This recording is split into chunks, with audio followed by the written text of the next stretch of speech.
Hi and welcome to Your Life Redefined. Today's show is one of my favorites. My dear friend and fellow horse lover, Larry Bramblett, has just published his first novel. Now, while sitting down to do his interview, I learned about some redefining moments that took place in Larry's life that transformed him into the person and author he is today.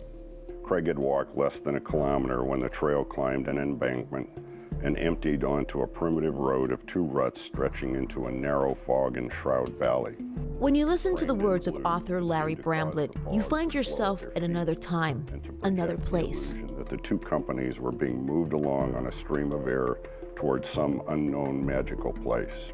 The magical place Larry is reflecting upon is Southeast Asia during his tour of duty. His new book, GIONG, is categorized as fiction, but as Larry puts it, there's really a fine line between fiction and nonfiction. That's what we were walking through, yeah.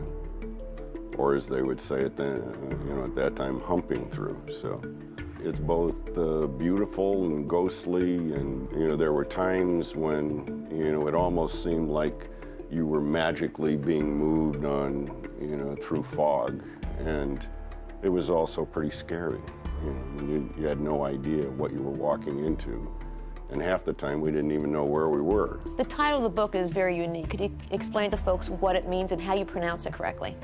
It is. The title is spelled G-I-O-N-G. It's a Vietnamese word that originally came from an old Vietnamese myth, and it's pronounced Giong, almost as if you're going to lose control of the last several letters of it. It means odd, and the myth is really about an odd child that grew up to save Vietnam. And actually, you may remember this. This word was written on a sheet of paper in a small Chinese restaurant only about 5 miles from here by a lady from Vietnam. And she simply sat, listened to a bit of the story, wrote one word down, never said another word about the word. That's why I ended up using it. I carried that sheet of paper around that she wrote on for probably 2 or 3 years, and I really debated whether I wanted to use that as the title of the book, but it seemed to me to perfectly capture really the content of what I was trying to reach, on each page. There's a lot of books out there, war books, particularly around the Vietnam War. Why did you feel as though this story needed to be told? It's not necessarily connected with war, but occasionally you meet somebody that is simply completely out of the ordinary. In this case, this guy that I write about, Craig, was out of the ordinary, and yet he was flawed.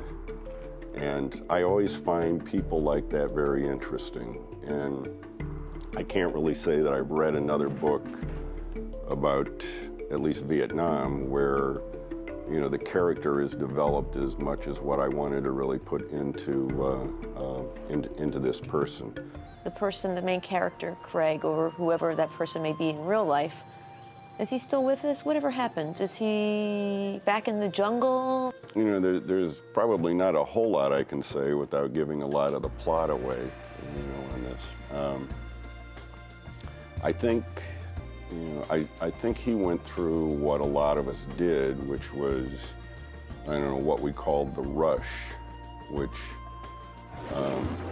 once you come under fire, something happens that cannot really be duplicated again. And I think for a lot of people that returned, they continually looked for that rush. I think a lot of them got it through drugs. I think in the main character's case, he liked to push everything to the limits, and did. And I think that's how he dealt with it. But at the same time, he was, and that was his flaw. But he was also incredibly bright. Had an understanding of other cultures that I think most people never really get. And he was able to do that because he's so good with languages. One strand of the book is his problems with the government and with the CIA. And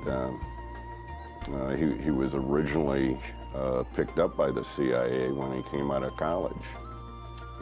You know, it was just something, they did not know what he was going to do next. And so he really became a huge liability, you know, for them. So you're not going to tell us what happened to Craig? Or your last... No. When did you know you were going to do this book? I think I knew I was gonna do the book the day I flew back the first time from Vietnam, you know, as a soldier.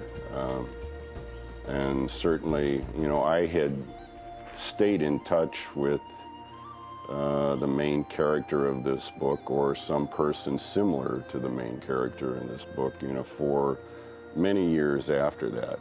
And every time we got together, I knew that I really had to, at some point, you know, try to at least get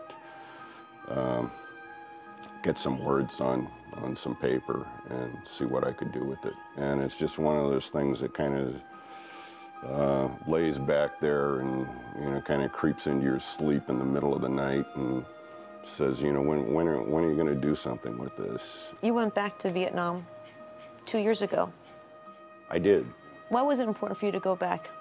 You know, I'd already started the book, and I know that I had kind of lost, you know, the sense of smell, the scratching of bamboo, and, you know, I no longer had that sense of what, you know, what it was like, you know, to be in that country. And in fact, I spent more of my time probably in Laos because it reminded me more of what Vietnam was 40 years ago. And I just thought I had to go back in order to really get myself back into, you know, that framework of working out of what it was like 40 years ago. And I just didn't think I could do it by sitting there looking at the internet. So. How was it to go back? You know, everything changes. Ho Chi Minh City, you know, is just huge, probably as capitalistic as anything I've ever seen, although they're doing it under a communist government. You risk your life trying to cross a street. You know, at any given light, there may be up to 1,000, you know, vehicles, you know, cyclos, bicycles, you name it. Tudo Street, where some of the book takes place, you know, was just a lovely street. You know, I think there was a reason they always called Saigon Paris of the Orient. Not so much anymore. You know, it now looks more like maybe New York City than the old Paris of the Orient. The thing I enjoyed most was really Laos. I did not expect it to be so beautiful and so removed from, you know, present day, you know, what do you call it, the world. You know, it's just like taking a step back 200 or 300 years, and it's wonderful.